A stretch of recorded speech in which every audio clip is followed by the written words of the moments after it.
Hello, I'm Keith Orcherson. Our guest on this occasion is David Green, the Chief Executive of the Clean Energy Council, and the topic we're going to discuss is energy efficiency, which has become rather more pressing as energy prices continue to rise. Welcome, David. Well, thank you very much indeed, Keith. I'm delighted to be here and have this opportunity to talk not only about clean energy, but also about energy efficiency.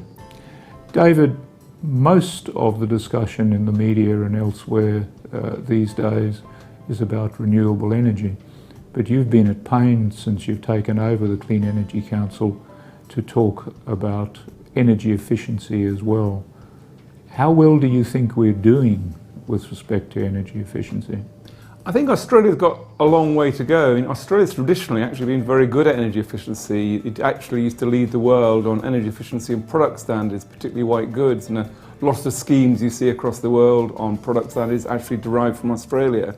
So Australia has got a very good record, but you only have to look at the way buildings are constructed here, look at friends' homes, anywhere that's in the sort of colder parts of Australia, and obviously there's big seasonal variation, just to see there's a lot more we could do in Australia by improving building standards to make sure the energy we do use stays in those buildings. There's no point whatsoever generating energy from any form to waste it. As I always say, all the studies show that the lowest cost form of clean energy is the energy you don't use. So that's always been my starting point, is how do we make the most efficient use of energy, then how do we supply it from the most environmentally sustainable source that's appropriate.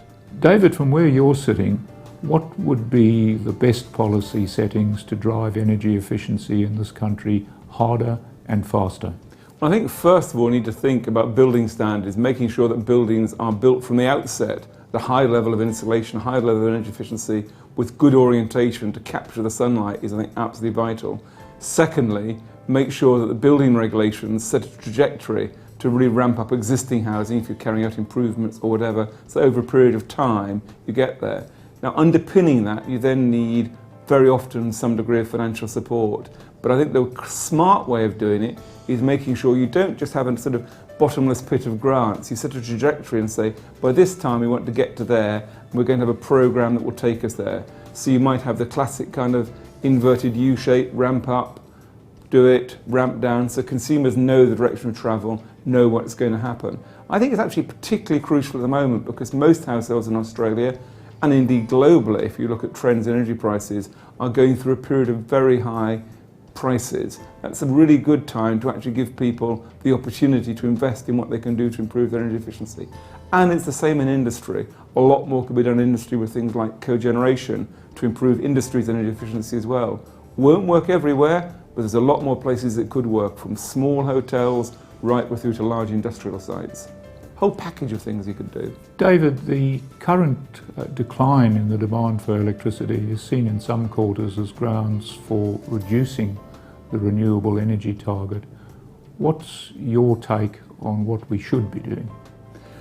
I think it's actually fascinating in Australia the way demand has shifted over time. In some senses, where Australia is on the cusp of where many other countries in the world are likely to be in a few years' time as economies shift to a less energy intensive future. I think the real challenge in Australia is to make sure we get the policy settings so we keep the forward trajectory in renewables.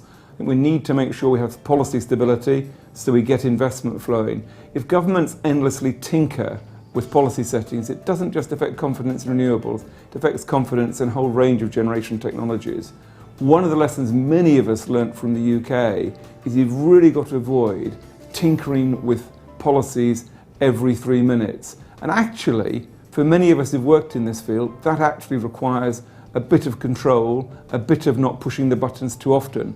Because in the political world, in a democratic world we live in, the political community will always respond for pressure to change. If we want market stability, the energy industry collectively has got to settle on what it wants and stick with it, or else not only will you find investment in new gas-fired generation being destabilised, but also investment in renewables as well. Getting that policy stability, keeping with the game, keeping over time an upward trajectory is really important if we're going to make sure we deliver on those key goals of giving people a low-cost, sustainable future that all the opinion polls show in Australia people really do want. David, thank you very much for your time. We have been listening to David Green, the Chief Executive of the Clean Energy Council of Australia.